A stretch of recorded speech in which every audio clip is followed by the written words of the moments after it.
There's this idea that in order to have a breakthrough, first you have to have a breakdown. And it sounds like one of those trite motivational things, but actually it's something that has a lot of truth in it, but no one really goes deeper than that. No one explains what it means. What does it mean? Ultimately, a breakdown is when your existing coping mechanisms stop working. So for example, your coping mechanisms might be drinking alcohol, using drugs, spending money, lying, things along those lines. And what is a breakthrough?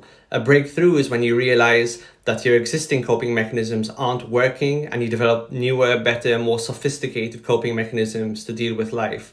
And that could be like engaging in therapy, doing physical exercise, meditation, things along those lines. Now you basically have two options. You can either let things stagnate, run on their own momentum or inertia, let your coping mechanisms fail, and then you'll reach some sort of crisis. That's what's called rock bottom, and then you'll be forced to change. So that's really within the cliche we're talking about. You have to have a breakdown first. But actually there's another option. If you're proactive about your personal growth, if you look at your coping mechanisms, for example, in the form of therapy, see how well they're working or not working, you then have the opportunity to proactively develop new coping mechanisms. So rather than having a huge breakdown and then a huge breakthrough, you can continually expose yourself to mini breakdowns and mini breakthroughs.